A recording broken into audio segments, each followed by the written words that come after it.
अब बात दिल्ली के उस विवाद के जैसे दिल्ली की सियासत गर्म है। आम आदमी पार्टी के राज्यसभा सांसद स्वाति मालीवाल की दिल्ली के सीएम आवास में हुई कथित पिटाई के आरोपों की जांच के लिए अब स्पेशल इन्वेस्टिगेशन टीम बनाई गई, एसआईटी बनाए गए।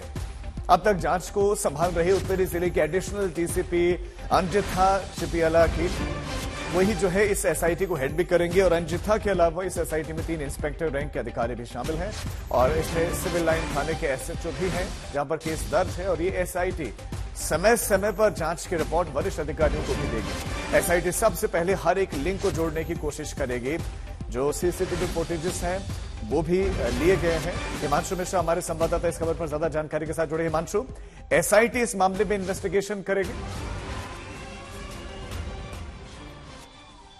बिल्कुल, एसआईटी इस पूरे मामले को जांच करेगी, लेकिन देखिए जो टीम जांच कर रही थी, अब एसआईटी बनाने का ये उद्देश्य है कि वो फिर अब इस दौरान किसी और मामले में जांच नहीं करेगी, सिर्फ एक ही मामले की कमिटेड होके सिर्फ और सिर्फ इसी मामले की जांच करेगी। क्योंकि जो एडिशनल डीसीपी है डिस्ट्रिक्ट की, उनके पास और सारे भी केसेस हैं, लेकिन जब तक एसआईटी जब तक ये जांच चलती रहेगी, उनका ज्यादा से ज्यादा वक्त इस केस पे रहेगा। नंबर 2, चूंकि कई सारे अभी इस पूरे केस में जो लिंक्स हैं वो मिसिंग है, उनको पुलिस तलाशने की, उनको मिलाने की कोशिश कर रही है। और आप देखिए, इसी को जोड़ने के लिए पुलिस ने जो क्राइम सीन है सीएम हाउस के अंदर, उस जगह पहले तो विक्टिम के साथ सीन को रिक्रिएट किया, फिर सीसीटीवी फुटेज निकाला।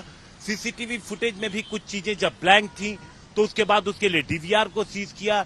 फिर उसके बाद पुलिस की टीम पहुंचती है आरोपी विभव को लेकर के, फिर उसको रिक्रिएट किया जाता है।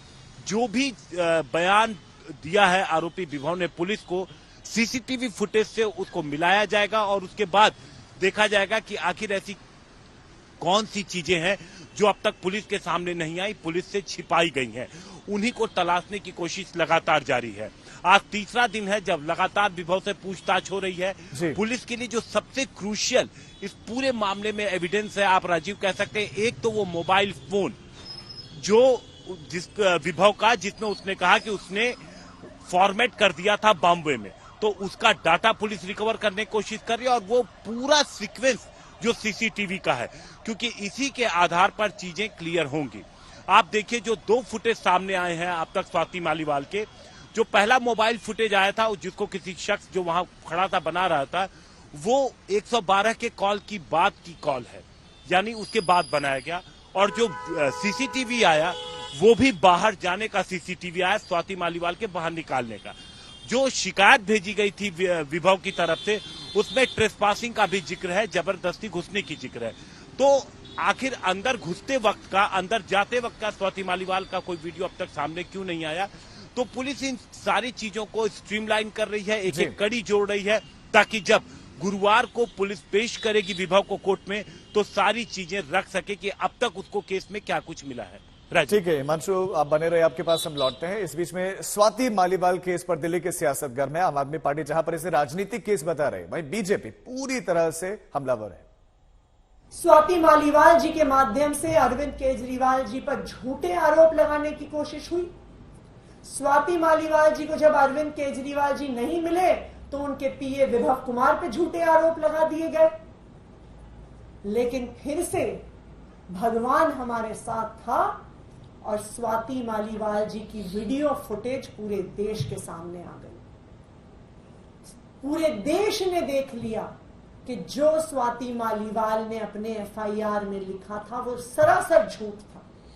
उस वीडियो फुटेज से स्वाति मालीवाल जी और भारतीय जनता पार्टी के षड्यंत्र का पर्दाफाश हो गया। पब्लिक के एक्सरे में अब तो स्वाति मालीवाल का चर्चा, महिला उत्पीड़न का चर्चा। अब मैं आगे नहीं बोलूंगा, आगे जब जांच एजेंसी जांचेगी केजरीवाल की पत्नी से और स्वाति मालीवाल के पूर्व पति से, तब सारी बातें खुल के आएगी, बड़ी दूर तक जाएगी।